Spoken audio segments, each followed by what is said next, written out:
휴머노이드 로봇 많이 보셨어요? 전부 다 무릎을 살짝 구부리고 있어요. 살랑살랑살랑 흔들어요. 저희가 하고 싶은 건 그런 게 아닙니다. 실제 사람처럼 컴퓨터로 시뮬레이션해서 만들어낼 수 있을까?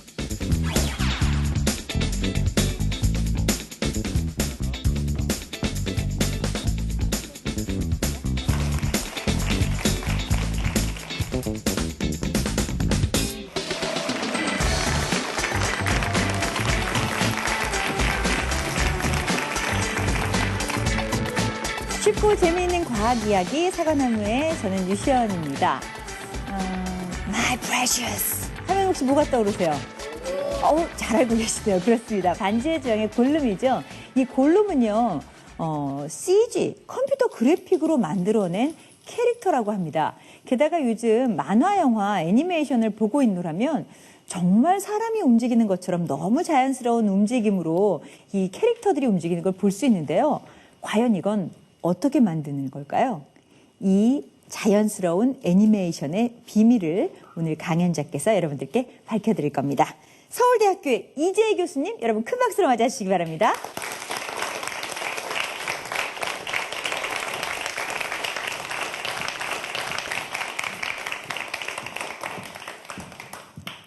안녕하세요. 네, 교수님 안녕하세요. 반갑습니다. 안녕하세요. 네. 반갑습니다. 제가 처음에 막 굉장히 재밌는 얘기처럼 막 애니메이션 얘기하고 골룸 얘기하고 그랬는데 막상 교수님께서 오늘 해주실 얘기는 인체운동학이라는 왠지 들으면 잠이 올 것 같은 제목입니다. 어떤 이야기인가요?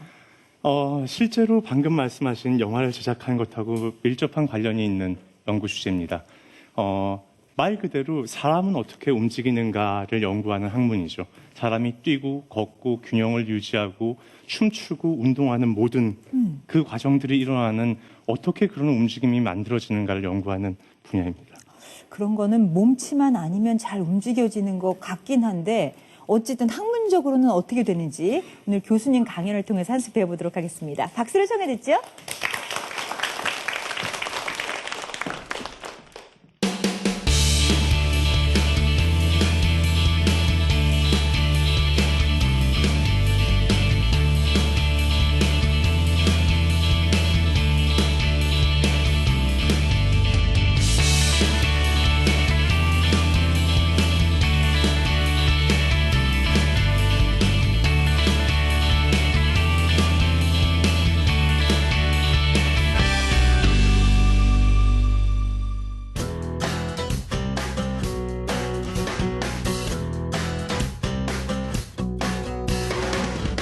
사람의 움직임을 결정하는 요소에는 굉장히 많은 요소들이 있습니다. 예를 들면은 물리적인 요소들, 무게, 힘 이런 것들도 있고요. 생리적인 요소들, 예를 들면 뼈, 근육, 신경, 힘줄 이런 것들도 우리의 몸의 움직임을 결정하죠. 조금 더 나가서 보면은 문화적인 요소, 내가 지금 내가 굉장히 기분이 좋으면은 훨씬 활발하게 움직일 거고 기분이 안 좋으면 훨씬 더 수그러진 채로 움직이겠죠. 굉장히 많은 요소들이 우리의 움직임을 결정하는데 참여하고 있습니다. 인체 운동학에 있어서 굉장히 중요한 질문들이 많이 있는데 그 중에 한 가지 질문을 한번 생각해 보면은 이런 거죠. 예를 들어서 이제 갓 돌이 된 아이가 걸음마를 시작하려고 합니다. 그러면은 이 걸음마를 하는 아이는 과연 엄마 뱃속에서 나올 때 걷는 방법을 알고 태어났을까요? 아니면 태어나고 난 다음에 걷는 방법을 배운 걸까요? 만약에 알고 태어났다면은 알고는 있었지만은 몸이 성숙하지 않았기 때문에 제대로 걷지를 못하다가 어느 정도 성숙하고 나서 걷기 시작하는 거고요. 만약에 나중에 배운다고 하면은 그러면 이제 원래 태어날 때 아무것도 모르고 태어났는데 그냥 주변의 사람들이 걷는 걸 보고 걸을 수 있게 된다는 거죠. 동물의 경우에는 이미 정설로 받아들여지는 거는 동물들은 태어나자마자 걸을 수 있습니다. 혹시 동물의 왕국 같은 프로에서 사슴이 출산하는 과정들을 보시면은 아기 사슴은 엄마 뱃속에서 나오자마자 막 뛰어다니기 시작해요. 사람에 대해서는 조금 이견이 있습니다. 그런데 방금 그 질문을 조금만 더 확대해서 보자는 거죠. 그러면은 사람의 움직임을 이해하는 데 있어서는 크게 두 가지 서로 다른 방법이 있습니다. 첫 번째 방법은 사람의 움직임을 설명하는 어떤 원리가 존재해서 그 원리가 사람의 움직임을 모두 다 결정해 준다는 거죠. 여기서 말하는 원리라는 거는 수식일 수도 있고 어떤 규칙일 수도 있고 어떤 저처럼 컴퓨터를 전공하는 사람들은 알고리즘이라고 표현하는 절차일 수도 있고 무엇이 됐든지 간에 간결하게 쓰여질 수 있는 형태로 사람의 움직임을 설명할 수 있는 무엇이 바로 원리죠. 예를 들면은 뉴턴의 운동 방정식 F=ma가 있으면은 뉴턴의 운동 방정식도 틀림없이 사람의 움직임 중에 어떤 일부분을 설명해 줍니다. 하나의 원리죠. 조금 더 나가서 보면은 예를 들면은 최적화의 원리가 있습니다. 간단하게 설명하면 이런 겁니다. 사람이란 원래 게으른 존재이기 때문에 내가 어떤 행동을 할 때 어떤 목표가 생기면은 그 목표를 이루기 위해서 최소한의 힘만을 쓰든지 최소한의 노력만을 기울이든지 혹은 최소한의 칼로리만을 소모하려고 할 수도 있다는 거죠. 그런 것들이 사람의 움직임을 설명해주는 원리입니다. 이런 것 외에 또 다른 관점에서 바라봤을 때 사람의 움직임을 설명하는 방법은 사람은 그렇게 복잡한 걸 이해하는 존재가 아니고 그냥 사람은 과거에 한번 본 적이 있었던 것을 따라하고 있을 뿐이다 라고 설명할 수도 있어요. 이 어린아이가 일어나서 걷는 거는 다만 자기 아빠가 걷는 걸 바라보고서는 아, 내가 발을 이렇게 옮겨서 하면은 서서 걸을 수 있구나 라고 그냥 깨달는다는 거죠. 어느 게 사실인지 지금 이 자리에서 설명드리려고 하는 것은 아니고 아마도 반쯤은 이쪽이 반쯤은 저쪽이 두 가지가 섞여 있을 거다라고 상상을 하고 있습니다. 그런데 원리에 근간한 방법이든 혹은 관찰에 근간한 방법이든 어느 쪽이든 간에 우리가 그걸 한번 가져오게 되면은 그것을 가지고 여러분들이 컴퓨터 속에서 만들어진 캐릭터들 혹은 영화 속에서 보는 골룸과 같은 캐릭터들을 그런 방법에 의지해서 만들어낼 수가 있다는 거죠. 전통적으로는 원리에 근간한 방법들이 기본적인 그 과학의 역사 속에서의 전통적인 방법입니다. 근래에는 이 관찰에 기반한 방법들이 생기기 시작했죠. 그 관찰에 기반한 방법 중에 대표적인 게 여러분들 혹시 보셨을지 모르겠지만은 모션 캡처라는 겁니다. 사람의 몸에다가 마커를 부착하고 그다음 이런 스테이지 위에서 뭔가 춤을 추고 움직이고 하면은 그게 컴퓨터 속으로 곧바로 들어가죠. 그리고 그런 움직임 데이터를 가지고 캐릭터들을 조정할 수 있다는 겁니다. 제가 했던 연구는 이 두 가지 관찰에 기반한 방법과 원리에 기반한 방법들이 어떻게 잘 융합돼서 쓰여질 수 있는가에 대해서 연구를 하고 있습니다. 그런 과정 중에서 몇 가지 배운 것들이 있죠. 두 가지를 합쳐졌을 때 합치는 방법들이 하나가 아니고 굉장히 다양할 수 있다는 거죠. 예를 들면은 관찰한 데이터로부터 새로운 원리를 유추해낼 수도 있고 또는 우리가 이미 알고 있는 원리가 내가 찾아낸 이 관찰한 데이터를 조정하고 만들어내는데 뭔가 다른 역할을 해줄 수도 있다는 거죠. 오늘은 그 중에서 몇 가지만 보여드릴 겁니다. 그래서 그 첫 번째 이그젬플이 휴머노이드 로봇을 위한 제어기 설계에 대한 거예요. 휴머노이드 로봇 많이 보셨어요? 과학관 같은 데 가면 많이 있죠. 그러면 그 로봇이 어떻게 걷습니까? 제가 한번 흉내를 내볼까요? 모든 로봇들이 아마 여러분들이 과학관에서 보신 로봇은 전부 다 무릎을 살짝 구부리고 있어요. 그런가요? 그 다음에 걷기 시작하면 어떻게 해요? 엉덩이를 이렇게 살랑살랑 흔들어요. 모든 로봇이 다 그래요. 왜 그런 현상이 일어나냐면은 모든 로봇들이 그 안에 동일한 원리로 동작하고 있기 때문에 그래요. 거의 똑같은 알고리즘으로 제어기를 만들고 그 알고리즘으로 다 똑같이 구성해서 만들어진 로봇이기 때문에 그렇게 움직이는 거죠. 저희가 하고 싶은 건 그런 게 아닙니다. 그런 것 말고 실제 사람처럼 자연스럽게 움직이는 그런 걸음걸이를 과연 컴퓨터로 시뮬레이션해서 만들어낼 수 있을까? 컴퓨터로 한번 시뮬레이션해서 만들어낼 수 있으면은 그 다음 단계는 이걸 가지고 로봇을 컨트롤할 수 있게 되죠.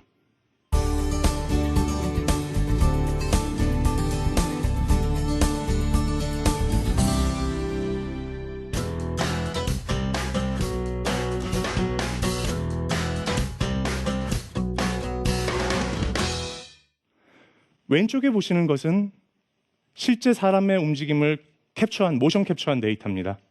그리고 오른쪽에 보시는 것은 그걸 컴퓨터로 시뮬레이션해서 재현한 것이에요. 여기선 보면은 전형적인 로봇의 움직임을 만들어내는 것이 아니라 실제 사람하고 상당히 흡사한 종류의 움직임, 굉장히 다양하고 서로 다른 스타일의 걸음걸이들을 컴퓨터로 재현해내고 싶어 하죠. 조금 더 복잡한 것으로 가면은 저희가 만들어낸 것 중에서 가장 복잡했던 예는 이런 건데요. 뱅글뱅글뱅글 도는 저런 걸음걸이도 만들어낼 수 있다는 거죠. 스스로 균형을 유지하면서 넘어지지 않도록 조절하면서도 굉장히 복잡한 행동을 하죠. 이런 제어기를 한번 만들어낼 수 있게 되면은 그 다음에 이걸 가지고 다양한 형태로 일반화하는 것이 가능합니다. 그래서 이 이그젬플은 양쪽이 다 똑같은 조건인데 왼쪽에 보시는 거는 한쪽 다리에다가만 추를 달았어요. 처음엔 5kg, 그 다음에 10kg, 그 다음 15kg 넘어질 때까지 점점 무거워지면 다리를 쩔뚝 절다가 결국 어느 정도까지 가고 나면은 도저히 견디지 못하고 넘어지고 말죠. 여러분들은 몇 킬로나 버틸 수 있으세요? 또 똑같은 제어기를 가지고 사람의 키를 훨씬 작은 사람을 조정할 수도 있고, 혹은 키는 작은데 뚱뚱한 사람을 조정할 수도 있고, 혹은 굉장히 키가 큰 사람을 조정할 수도 있어요. 당연히 넘어질 수도 있어요. 왜냐하면은 하나 만들어진 제어기를 가지고 굉장히 다른 사람을 조정하려고 시도하고 있거든요. 이런 기술들이 비단 사람에만 쓸 수 있는 건 아닙니다. 그래서 지금 보시는 거는 이구아나인데요. 생후 2개월 정도 된 아주 착한 이구아나입니다. 너무너무 착하고 좋은데 게을러서 잘 움직이질 않습니다. 자극을 해줘야 되죠. 어느 날 한번 햄스터를 그 안에 던져 넣어봤어요. 그랬더니 이 게으르던 햄스터가 번개같이 뛰더라고요. 근데 두 번째 시도를 했더니 거꾸로 이구아나가 햄스터를 공격해서 쫓아내버립니다. 하여간 이런 식의 과정들을 모션 캡처하게 되면은 우리는 이로부터 뭘 만들어낼 수 있냐 하면은 컴퓨터로 시뮬레이션 되는, 하지만은 목표를 가지고 그 목표점을 향해서 스스로 판단하고 기어갈 수 있는 가상의 이구아나를 컴퓨터 속에 만들어낼 수 있다는 것. 처음 보여드렸던 그 두 발로 걷는 사람을 조종하는 문제는 꽤 오랫동안 소위 말하는 오픈 프로블럼, 그러니까 미해결 난제로 알려져 있던 문제입니다. 거의 30년 동안 학계에서 잘 해결되지 않고 있었던 문제인데 불과 7년 전에 비로소 우리 연구실에서 그 문제를 해결할 수 있는 방법을 찾아냈습니다. 이렇게 오랫동안 잘 알려져 있던 미해결 난제를 찾아낸 사람들에게는 의무가 있죠. 그걸 왜 풀 수 있었는지, 그 전에는 왜 풀 수 없었고 그 이후에는 왜 풀 수 있게 됐는지를 설명해 줘야 됩니다. 그래서 저는 설명을 어떻게 하냐 하면은 사람이 그 원래 로봇을 컨트롤하는 그 방법들은 굉장히 단순화된 수학적 모델을 가지고 그것들을 모두 다 보여줬었어요. 그러니까 아주 단순화된 모델을 가지고 하면은 간단한 수식으로 균형을 잡는 모든 것들을 설명할 수 있었다는 거죠. 그런데 이게 점점 더 복잡해져서 좀 더 사실적인 움직임을 만들려고 하면은 문제가 점점 더 어려워졌다는 겁니다. 그런데 우리가 한 거는 전혀 반대 방향으로 가고 있어요. 모션 캡처 데이터 속에는 굉장히 사실적인 움직임이 들어 있습니다. 그런데 사실적인 움직임 속에는 이미 그 걸음걸이의 균형을 유지하는 많은 비밀들이 들어가 있다는 거죠. 그래서 실제로 걸음걸이가 더 사실적이 됐다는 것이 문제를 해결하는 해결책이었다는 겁니다. 한 가지만 더 보여드리면은 저희는 비슷한 과정들을 하늘을 나는 새를 가지고도 하고 있습니다. 그래서 지금 보시는 거는 비둘기인데요. 마법사들이 마술을 부릴 때 쓰는 그런 비둘기예요.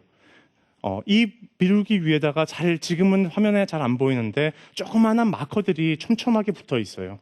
그걸 가지고 모션 캡처를 하는 과정을 통하면은 이 새의 뼈대가 어떤 식으로 움직이는지를 알아낼 수가 있습니다. 그리고 거기에 더해서 새를 시뮬레이션 하기 위해서는 조금 더 필요한 게 있는데요. 저 새의 깃털을 잘 보시면은 깃털이 회초리처럼 잘 휘어지기도 하고, 또 하나 주목하실 거는 새의 깃털들이 날개짓을 아래로 할 때는 전부 다 닫혀져서 평평한 막을 형성하는데, 반대로 새를 날개짓을 위로 갈 때는 전부 다 깃털들이 열려지게 됩니다. 그래서 그 사이로 공기가 통할 수 있게 해주죠. 그래서 날개짓을 아래로 할 때는 몸을 받쳐주고, 올라갈 때는 최소한의 그 영양만을 가지고도 날 수 있도록 해주는 거죠.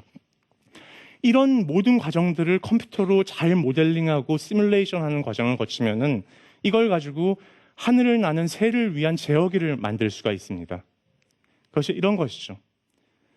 지금 화면에 보시는 저 새는 컴퓨터로 시뮬레이션 되는 공기역학적인 과정을 통해서 어떻게 공기를 밀어내고 있는지를 모두 다 계산하고 있고, 저 새는 스스로 균형을 유지할 수 있고, 그 다음에 자기가 원하는 방향으로 방향을 바꾸고 속도를 조절하고 위아래로 방향을 조절해가면서 날아갈 수가 있습니다. 저 새한테서 균형을 조절하는 기능을 빼버리면은 날개짓을 불과 한두 번 하기도 전에 바닥으로 추락해버리는 거죠.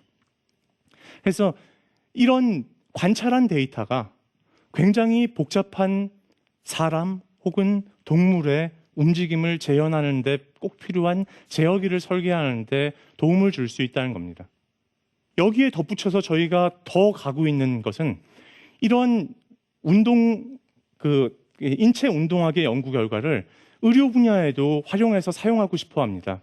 그래서 지금 보시는 비디오에서는 모든 사람의 골격과 근육들을 다 하체 부분에 대해서 모델링을 했고, 그 중에서도 어떤 특정한 병증으로 인해서 특정한 군의 근육들, 지금 보시는 거는 주로 그 엉덩이 부분에 있는 왼쪽 편에 있거나 오른쪽에 있는 근육들입니다. 이런 특정 근육들이 약해졌을 때 나타나는 걸음걸이를 보여줍니다. 그래서 흔히 의사들 사이에서는 와들링 게이트 혹은 트렌들랜버그 게이트라고 불리는 특정한 종류의 걸음걸이들인데, 이런 걸음걸이들이 컴퓨터 시뮬레이션에서 실제로 그 특정 부분의 근육의 힘을 약하게 주면은 재현된다는 것이죠. 또 비슷한 방식으로 조금 더 가면은, 예를 들면은 지금 보시는 비디오에서는 그 오른쪽 발목에 발목을 피는 역할을 해주는 근육이에요. 플랜타 플렉서라고 부르는데, 이 근육들이 힘이 약해졌을 때 그 사람이 어떻게 걷게 되는지를 컴퓨터로 시뮬레이션 해본 겁니다. 보면은 다리를 쩔뚝쩔뚝 절면서 걷게 되죠. 또 다른 방식으로 다리를 저는 예인데요. 이 경우에는 그 관절마다 통증이 있는 사람들이에요. 이렇게 통증이 있는 사람들은 땅을 디딜 때 가능하면 살살 디디려고 노력을 합니다. 최소한도의 압력만을 받아야지 내가 통증이 줄어드니까요. 그러면은 또 역시 똑같이 걸음을 절게 되는데, 다리를 저는 방식이 두 가지가 서로 다르다는 거죠. 이게 의미하는 바는 뭐냐 하면은, 이 인체 운동학의 기술이 새로운 의료 분야에 적용돼서 새로운 환자가 병원을 찾아오면은 그 사람의 움직임을 관찰한 데이터로부터 이 사람이 어떤 분야에 어떤 그 병증을 가지고 있는지 예측할 수 있을 거라는 거죠. 지금까지 보여드린 예에서 인체 운동학의 몇 가지 그 응용 방안들을 말씀드렸었습니다. 영화에서 나오는 가상의 캐릭터를 만들 때도, 혹은 병원에서의 의료 분야에서 진단이나 시뮬레이션에 있어서도, 혹은 인간형의 로봇을 만들 때도, 그 밖에 굉장히 많은 분야에서 사람의 움직임이 필요로 하는 모든 분야에서 이 인체 운동학의 연구 결과들이 사용될 수 있다는 것이죠. 방금까지 말씀드렸던 예가 사람에 있어서의 운동의 원리를 말씀드렸고요. 또 이것의 관찰한 데이터에 대해서 말씀을 드렸는데, 우리가 원리에 대해서 얘기할 때는 궁극적으로 바라기는 어떤 궁극의 원리가 하나 존재해서 이 하나의 궁극의 원리가 사람의 움직임의 모든 것을 설명해 줄 수 있길 바랍니다. 현실은 그렇지가 않고, 하나의 원리는 사람의 움직임 중에 아주 특정한 부분만을 설명해줘요. 또 다른 분야를 이해하기 위해서는 또 다른 원리가, 또 다른 측면을 이해하면 또 다른 원리가 필요하다는 것이죠. 이렇게 복잡해지는 이 많은 복잡한 세상에서의 우리의 연구를 우리가 관찰한 데이터와 이 원리들을 잘 결합해서 사용함으로써 더 좋은 방법들을 개발해낼 수 있다는 것입니다. 감사합니다.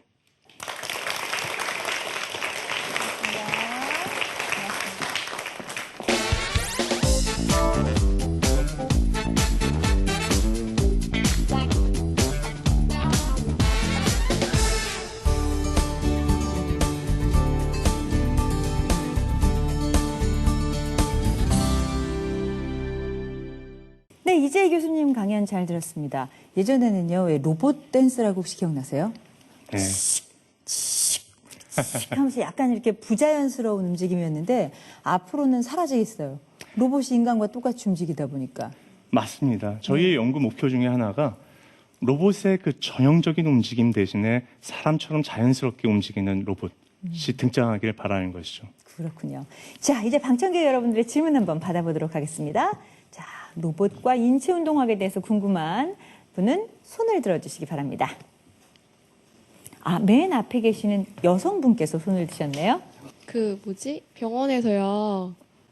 온몸에 마비된 환자가 눈으로밖에 의사를 표현을 못해서 뭐 컴퓨터로 그거 눈동자 움직임을 체크를 해서 뭐 의사 표시를 한다고 하잖아요. 혹시 이 분야 이쪽 방금 강의하신 그게 거기에도 적용이 돼서 그렇게 된 건가요? 실제로 적용이 됩니다. 그래서 방금 말씀하신 분야는 그 사람의 모든 움직임이라는 게 실제로 그 명령은 전부 우리의 두뇌로부터 내려오죠. 두뇌로부터 척추를 따라서 우리 근육들을 움직이기 위한 커맨드가 내려오면은 그것이 이 움직임을 만들어내게 되는데 실제로 하나의 간단한 움직임을 만들어내도 굉장히 간단한 움직임을 만들기 위해서도 굉장히 많은 근육들이 움직여줘야 됩니다.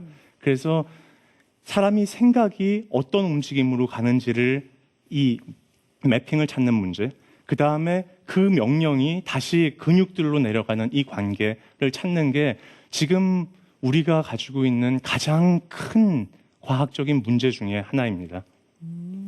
그럼 제가 이 말씀을 듣고 궁금한 걸 하나 여쭤보도록 하겠습니다. 그 모션 캡처를 할 때 몸에 그 마커라고 하는 센서 이런 걸 붙이시잖아요. 네. 그러면은 이거를 그냥 아무 데나 이렇게 붙이는 건지 한 사람이 움직인다고 하면 개수도 궁금하고요. 뭐 이렇게 붙이는 위치가 정해져 있는지 그것도 좀 궁금해요. 꼭 정해져 있는 건 아닙니다. 네. 그래서 필요한 만큼 붙이면 되는데 움직임을 아주 간단하게만 알고 싶으면은 불과 10개 이내에 마커만 붙여서도 모션 캡처를 할 수가 있고요. 더 많이 붙이는 경우에 예를 들어서 근육이 튀어나오거나 뭐 몸이 흔들흔들하거나 뱃살이 좀 있으면 배가 흔들흔들하거나 이런 것까지 다 캡처하고 싶으면은 그보다 훨씬 많은 개수, 예를 들면 300개 내지 400개 정도의 마커를 쓰기도 합니다. 한 사람한테요? 그렇죠. 네. 마커로 뒤집어 쌓이겠네요. 그렇죠. 그렇게 하면은 예를 들어서 입을 하고 움직였을 때 움직여지는 부분, 뭐 몸이 움직이는 것, 근육이 부풀고 줄어드는 것 이런 것들을 전부 다 캡처해낼 수 있습니다. 혹시 머리카락에도 머리카락에는 잘 안 붙이는데요. 네. 왜냐하면 마커도 무게가 있는데 이 마커를 달게 되면은 머리카락이 아래로 이렇게 쳐져 버리겠죠. 네. 그런 것 때문에 머리카락엔 잘 안 붙입니다. 아, 그럼 털을 컴퓨터 그래픽으로 재현하는 건 어려운 일이겠네요. 그렇죠. 그런 건 이제 시뮬레이션 하는 과정을 통해서 재현을 하게 됩니다. 네, 알겠습니다. 오늘 아주 재미난 강의를 해주신 우리 이재희 교수님께 여러분 박수 한번 부탁드리겠습니다. 네. 고맙습니다. 네, 오늘 강연을 들으면서 인간의 행동을 똑같이 모방하는 애니메이션이나 이런 시뮬레이션 기술이 상당히 빠르게 발전하고 있구나라는 걸 알 수 있었습니다. 앞으로는 저하고 똑같이 움직이는, 저하고 똑같이 말하는 로봇도 기대할 수 있을 것 같죠? 상상을 현실로 만드는 힘, 그게 바로 과학이 아닌가 싶습니다. 사과나무 오늘 준비한 수는 여기까지고요. 전 다음 주에 다시 인사드리겠습니다. 고맙습니다.